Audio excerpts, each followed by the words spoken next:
સંધાન all Gujarat integrated classroom સેટેલાઇટના માધ્યમથી જોડતી કડી એટલે સંધાન.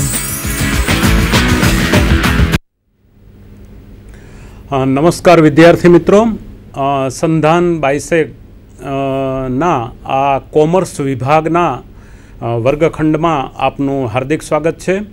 હું પ્રોફેસર નીતેન્દ્ર પટેલ, સમર્પણ arts and commerce college secretary ગાંધીનગરથી આવું છું. આજનો આપણો વિષય ટ્રેડ પોલિસી અંગેનો છે. વ્યાપાર નીતિ.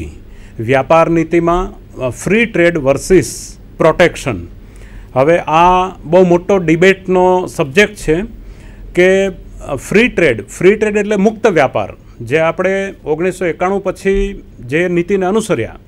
જો કે એડમ સ્મિથ જે હતા એમણે જે નિરપેક્ષ ખર્ચ તફાવતનો સિદ્ધાંત આપ્યો એ દ્વારા સ્પષ્ટ થતું હતું કે આંતરરાષ્ટ્રીય વ્યાપારથી જે દેશ જે વસ્તુના ઉત્પાદનમાં વિશિષ્ટીકરણ ધરાવતો હોય તે દેશ તે વસ્તુના ઉત્પાદનમાં વિશિષ્ટીકરણ કરી, એટલે કે શ્રમ વિભાજન કરી, આંતરરાષ્ટ્રીય શ્રમ વિભાજન દ્વારા વિશ્વનું કુલ કલ્યાણ વધે છે, કુલ ઉત્પાદન વધે છે.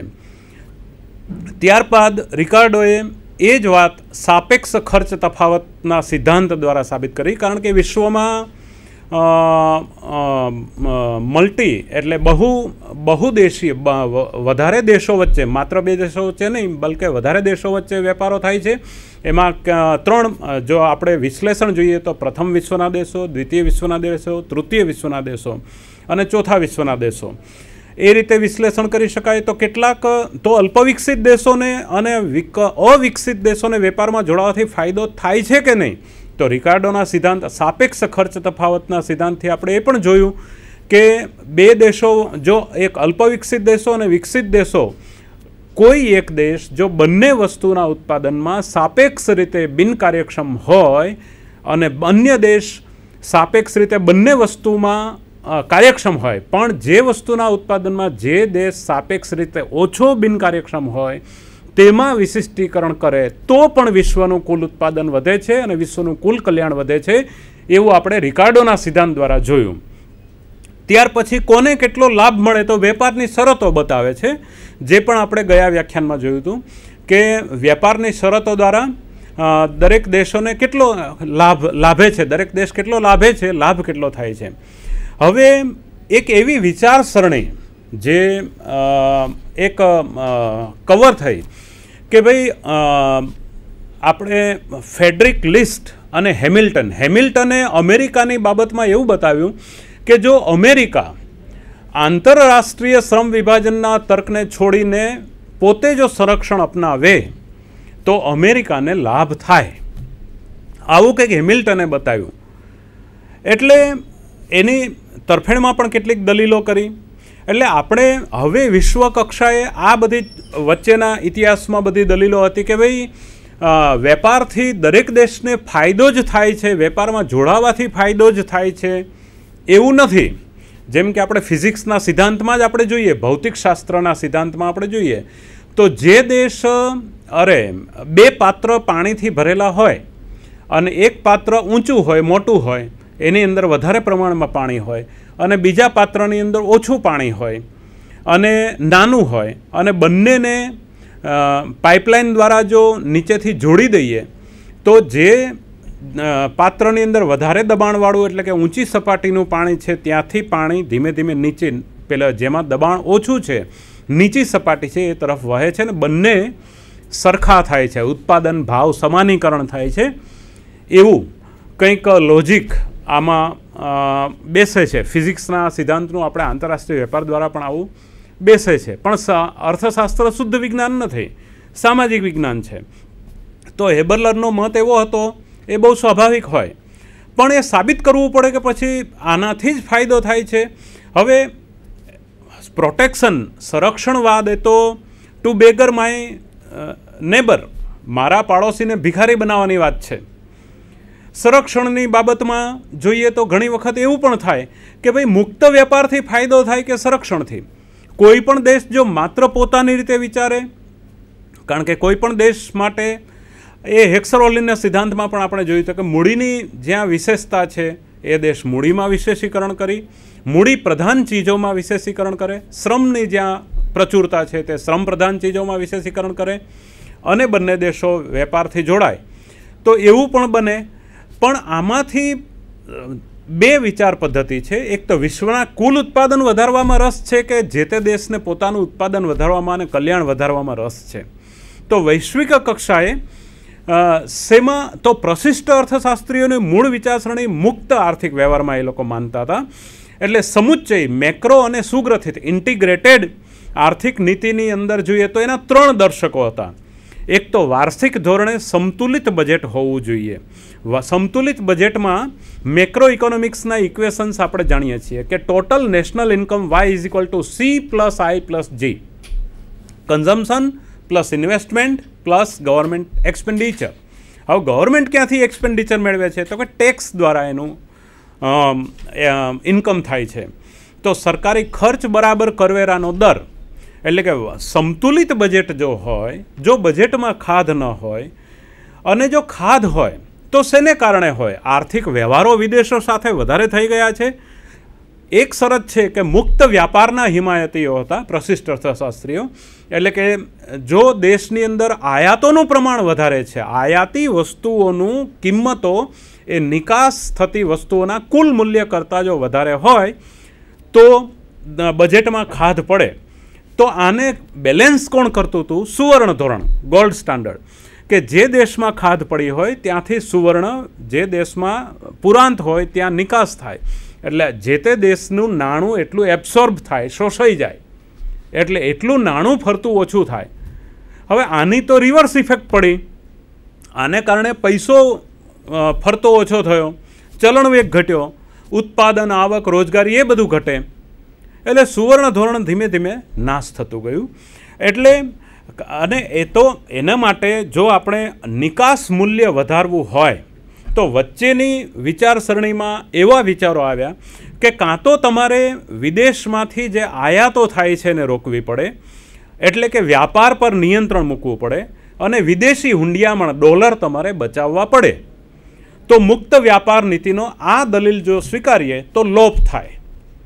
એટલે આ સુવર્ણ ધોરણ હેઠળ વિનિમય દરોની સ્થિરતા તો જળવાઈ રહે, પણ આ એક થોડી હવે આ દલીલ થોડી અધકચરી થઈ ગઈ છે. એટલે સમુચ્ચય આર્થિક નીતિના, એટલે મેક્રો ઇકોનોમિક પોલિસીના જે 3 ઇન્ડિકેટર્સ છે એને એક સાથે જો કાર્યાન્વિત કરવા હોય તો મુક્ત આર્થિક વ્યવહારોની વ્યવસ્થા જળવાઈ રહે. સ્મિથ, રિકાર્ડો, આ બધા વ્યાપારવાદીઓ પણ એને પણ કેટલીક રાષ્ટ્રઘાતક અને પાંગડી એની દલીલો બની. અને એ એમ કહે છે કે ભાઈ સંરક્ષણવાદ, વ્યાપારવાદનું જે હાર્દ છે એનું સમર્થન એક યા બીજી રીતે આ લોકો કરતા હતા. હવે અહીં આપણે મુક્ત વ્યાપારના લાભો અને ગેરલાભોથી થોડા પરિચિત થવું પડે, કારણ કે આ ડિબેટનો સબ્જેક્ટ છે. તો પહેલાં એ બતાવો કે મુક્ત વ્યાપારના આટલા લાભો છે, પછી એ બતાવો કે શા માટે મુક્ત વ્યાપાર નહીં, તો એના ગેરલાભો કયા છે, અને પછી સંરક્ષણવાદ જો અપનાવવો તો એના પણ ઘણા સાધનો છે, જેમ કે આયાત, જકાત, ક્વોટા, પરિમાણ, પછી કાયદા દ્વારા નિયંત્રણ કરવું. આ બધી ઘણી મેથડ છે, પણ એના આપણે લાભો અને ગેરલાભોમાં આપણે જવું પડે, જે આપણે અત્યારનો ચર્ચાનો વિષય છે આ લાઈવ ક્લાસરૂમની અંદર. તો મુક્ત વ્યાપારનો પહેલો લાભ તો એ જ છે કે આંતરરાષ્ટ્રીય શ્રમ વિભાજનને ઉત્તેજન મળે છે. એટલે સામાન્ય રીતે એવી માન્યતા છે કે જેમ જેમ માર્કેટ મોટું થતું જાય એમ માર્કેટની અંદર વ્યાપારથી ફાયદાઓ વધતા જાય. તો આંતરરાષ્ટ્રીય, જો ગુજરાત કપાસ વાવે, પંજાબ ઘઉં વાવે, આસામ ચાનું ઉત્પાદન કરે, અને અરસપરસ જો આયાત નિકાસ, એટલે મીન્સ કે આયાત નિકાસ શબ્દ નહીં પણ પરસ્પર વેપાર કરે, કારણ કે આ આંતરિક વેપાર છે, એટલે પરસ્પર વેપાર કરે તો બધા જ રાજ્યોને ફાયદો થાય.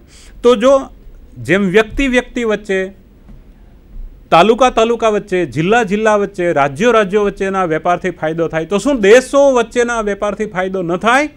તો એ તો આપણે હેક્સરોહલિન ના સિદ્ધાંતમાં જઈએ, સાધન ઉપલબ્ધિના, કે પછી રિકાર્ડોના સિદ્ધાંતમાં જઈએ, કે એડમ સ્મિથના સિદ્ધાંતમાં જઈએ, તો આપણને એવું તો સાબિત થાય જ છે કે આંતરરાષ્ટ્રીય શ્રમ વિભાજનથી ફાયદો થાય છે.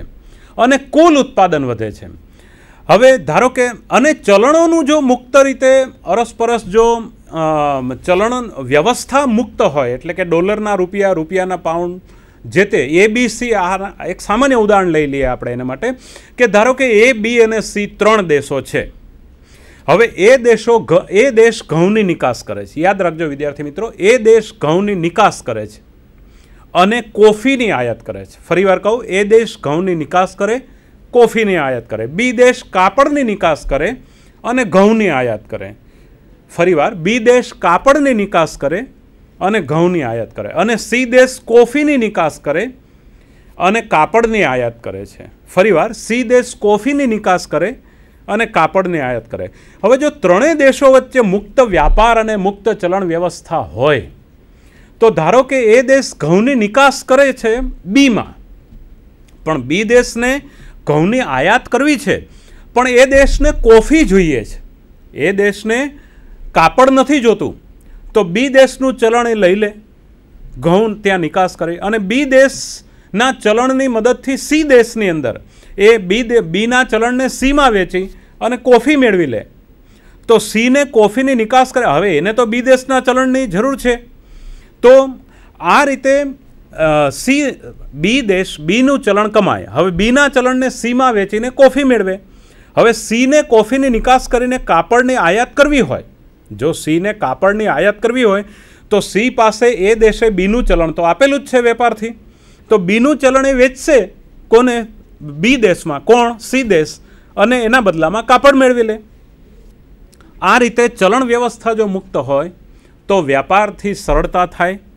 વળી એક બીજું પણ ઉદાહરણ લઈએ કે કુલ ઉત્પાદન વધે છે. ધારો કે ભારતમાં વિશિષ્ટીકરણ, શ્રમના કેટલાક વિશિષ્ટ ગુણધર્મો હોય, એના આધારે ધારો કે 2 દિવસનો શ્રમ વાપરે તો 2 શ્રમ દિવસથી 2 એકમ કાપડ ભારતમાં થાય, અથવા 2 દિવસના શ્રમથી, અથવા નોટ એન્ડ બટ ઓર, જો આ 2 શ્રમ દિવસથી એ ઘઉંનું ઉત્પાદન કરે તો 1 એકમ જ ઘઉં બનાવે છે. એટલે દેખીતું છે કે આપણે ભારતે કાપડમાં વિશિષ્ટીકરણ કરવું જોઈએ.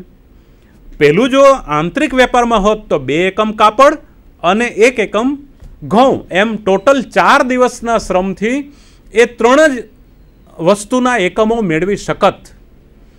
પણ હવે જો એ કાપડમાં વિશિષ્ટીકરણ કરે તો 2 એકમ કાપડ 2 શ્રમ દિવસના અને બીજા 2 શ્રમ દિવસના, જે ઘઉંમાં નથી વાપરતું ભારત, એ શ્રમ કાપડમાં આવે છે, અને 2 શ્રમ દિવસથી બીજા 2 એકમ કાપડના બનાવે, તો આમ 4 એકમ કાપડના બન્યા.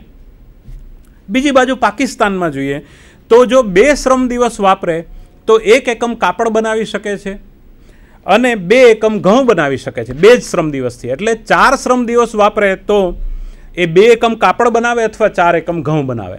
તો પાકિસ્તાન ઘઉંના ઉત્પાદનમાં વિશિષ્ટીકરણ કરીને 4 એકમ ઘઉં ઉત્પાદિત કરે. તો વેપાર પહેલાં બંનેના જે 3 એકમો હતા, એ વેપાર બાદ બંનેના 4 એકમો થાય છે.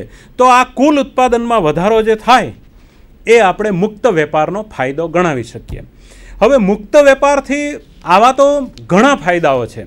કુલ ઉત્પાદન વધે છે, એટલે મુક્ત વેપારના લાભોનો આપણે જો આ રીતે ગણીએ તો મુખ્યતઃ ભાવ પદ્ધતિ અને હરીફાઈની વ્યવસ્થાના લાભો છે.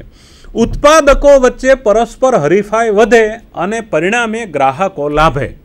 વધારે ઉત્પાદનના રૂપમાં, ઇક્વલ ડિસ્ટ્રીબ્યુશનના રૂપમાં, અને સસ્તી વસ્તુ ગ્રાહકને મળે. એટલે બહુ દેખીતું છે કે મુક્ત વેપારના લાભોની તમે જ્યારે ચર્ચા કરો ત્યારે ભાવ પદ્ધતિ, પ્રાઇસ મેથડ, મેં પહેલાં પાત્રનું ઉદાહરણ આપ્યું ને, બંને પાત્રમાં સરખું પાણી થાય એટલે વૈશ્વિક કક્ષાએ કિંમત સમાનીકરણ, ભાવ સમાનીકરણ થવાનું વલણ થાય ફિઝિક્સના નિયમ પ્રમાણે, ભૌતિકશાસ્ત્રના નિયમ પ્રમાણે. તો ભાવ પદ્ધતિ અને હરીફાઈની વ્યવસ્થાના લાભો છે. પરંતુ આમાં સ્થિર ખર્ચની સ્થિતિ ન હોય, જો બંનેમાં સ્થિર ખર્ચની સ્થિતિ ન હોય અને બાહ્ય વિકાસના લાભો ગેરલાભો વિવિધ ઉત્પાદન ક્ષેત્રોમાં જોવા મળતા હોય, વસ્તુઓ અને સાધનોના ભાવોમાં એમાં જો ચુસ્તતા હોય અને ઇજારાશાહી પ્રવર્તતી હોય, ત્યારે એવા સમયે મુક્ત વેપારના લાભો ઘટવાનો સંભવ છે. વિદ્યાર્થી મિત્રો, આ નોંધનીય છે. આપણે એવું માની લઈએ છીએ કે બંને પાત્રને જોડી દઈએ તો બંનેમાં પાણીની સપાટી સમાન થાય, પણ ઇકોનોમિક્સમાં ચર્ચા જ્યારે કરીએ છીએ ત્યારે તમારે બંધન એટલે ધારણા જેને કહો તો એ બંધન આટલું રાખવું પડે કે સ્થિર ખર્ચની સ્થિતિ જો ન હોય, બાહ્ય કરકસરના લાભો ગેરલાભો અલગ અલગ વસ્તુના ઉત્પાદનમાં અલગ અલગ હોય, અને મોનોપોલી એટલે કે કોઈ પણ એક વસ્તુના ઉત્પાદનમાં જો ઇજારાશાહી પ્રવર્તતી હોય તો પછી મોટા પાયા પરના ઉત્પાદનના લાભો જે તે દેશને મળે. એટલે આ બધું ન હોય તો મુક્ત રીતે ફ્રી ટ્રેડથી આટલો ફાયદો થાય. રિયાલિટી કંઈક જુદી છે, પણ શુદ્ધ આર્થિક તર્ક એવો છે કે જે દેશ જે વસ્તુના ઉત્પાદનમાં કાર્યકુશળ હોય એ વસ્તુના ઉત્પાદનથી ફાયદો થાય છે. એટલે ભાવ પદ્ધતિ અને હરીફાઈના ફાયદાઓ છે. આ ગ્લોબલાઇઝેશનના ફાયદાઓની ચર્ચા કરો વૈશ્વિકરણના, તો વૈશ્વિકરણના સંદર્ભમાં પણ આ ભાવ પદ્ધતિ અને ખાસ કરીને હરીફાઈના આપણને ફાયદાઓ મળે છે. બીજું કે આ મુક્ત વ્યાપારથી બીજો શું ફાયદો કે જે વસ્તુ અમેરિકામાં બેઠા બેઠા આપણા સગાવાલાઓ જે વસ્તુની વપરાશ કરે છે, અપ્રાપ્ય વસ્તુ, એ આપણને પ્રાપ્ય બને છે. દાખલા તરીકે આપણે જાણીએ છીએ કે ભારત જો માત્ર પોતાના ખનિજ તેલ પર આધારિત હોય તો એ શક્ય નથી. એનર્જી પૂરતી નથી આપણી પાસે. આપણા દેશની જે ટોટલ એ પેટ્રોલ ડીઝલ આપણે આયાત કરવું જ પડે. બીજું કે વિદેશીઓ હવે કલ્યાણ એટલે અર્થશાસ્ત્રમાં કલ્યાણ એટલે વપરાશની ઊંચી સપાટી. તો આપણે જોઈએ તો માત્ર આપણને જે કાર અવેલેબલ છે, મોટર કાર, અને વિદેશીઓ જે વિદેશની કંપનીની કાર વાપરે છે એ પણ આપણને આ વૈશ્વિકરણ એટલે મુક્ત વ્યાપારથી આપણે વિદેશની કાર વાપરી શકીએ છીએ. આપણી કલ્યાણની સપાટી ઊંચી જાય છે. મીન્સ કે અપ્રાપ્ય વસ્તુઓ આપણને પ્રાપ્ય બને છે. મારો કહેવાનો મતલબ આ મુદ્દાનો છે કે અપ્રાપ્ય વસ્તુઓ પણ આપણને પ્રાપ્ય બને છે. વળી મુક્ત વ્યાપારથી શું છે કે બધા સાધનોનો ઇષ્ટતમ ઉપયોગ થાય. બધા સાધનોનો જો ઓપ્ટિમમ લેવલ પર ઉપયોગ થાય તો વણ વપરાયેલી ઉત્પાદન શક્તિનો પ્રશ્ન ના રહે.